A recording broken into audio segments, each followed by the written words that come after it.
Now that we've explored the creation of collections and organization using keywords, we can explore other methods of sorting. Earlier, we introduced the ability to add star ratings, flags, and color codes to previews. In this lecture, we'll explore these features further. Let's start with star ratings. Say, for example, you have a large collection of photos that you recently took at a wedding. Some photos turned out extremely well, whereas others turned out just acceptable or even poorly. In this case, you may want to apply star ratings to each photo to keep a hierarchical rating of all your images based on 5 stars. 1 star would indicate a poor photo that will likely be removed at some point.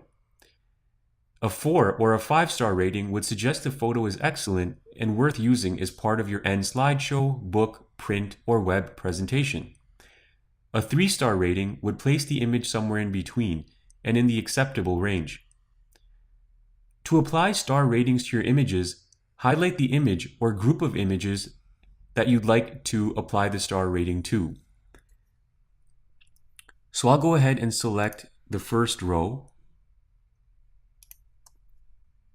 And underneath the thumbnails, it doesn't matter which one because we have all of them selected. Every time you hover your mouse over a thumbnail, you'll see these little small circles underneath. Go ahead and give this row a 5-star rating, and you'll see that each thumbnail now has a 5-star rating applied to it underneath. Another method you can use to apply star ratings is to use the 1, 2, 3, 4, or 5 key on your keyboard. So if I set 1, you'll notice that a 1-star rating is applied, 2 for 2 stars, 3, and so on. I'll switch it back to 5 for now. To remove a rating, you can highlight the image that you'd like to remove it from and press the 0 key on your keyboard. So let's say I don't want to remove it from all these images.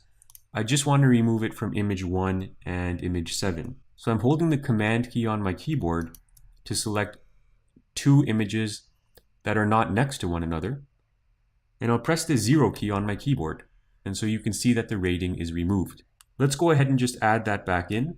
So press the 5 key on your keyboard while they're still highlighted. Another efficient way of applying ratings to images is to use the painter. And we worked with this a little bit earlier when we applied keywords. To use it to apply ratings, click on it and change the menu item from keywords to rating. And then set how many stars you'd like to paint on. So let's say I want to paint a 3-star rating on these images here, 9 to 16. So all I have to do is click on image 9, hold the shift key, click on image 16. I have the entire row selected. And I can now click on any one of these thumbnails with the paint can, and you'll see that the 3-star rating is applied. So that's another efficient way to do that. Once you're finished with the painter, make sure to put it back so you don't accidentally rate an image you didn't intend to. Now let's go ahead and apply star ratings to each of our photos. It really doesn't matter what star rating you give. Just try to make sure that you have a set of images that have a 1-star rating, 2-star rating, all the way up to 5. Later on in this course, we're going to show you how to sort images using star ratings. Okay, so we have about 100 photos. So I'll make the first 2 top rows all 5-star ratings.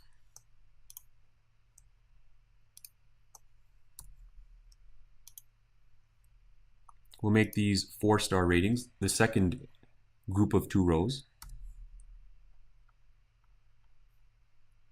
Give these a 3-star rating.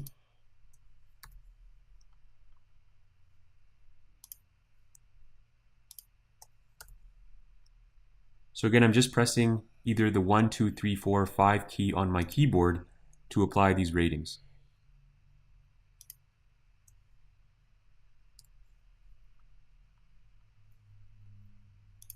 And for the last few here, I'll just do 3 for this row and 5 for the very last row. Okay, so we have a good mix.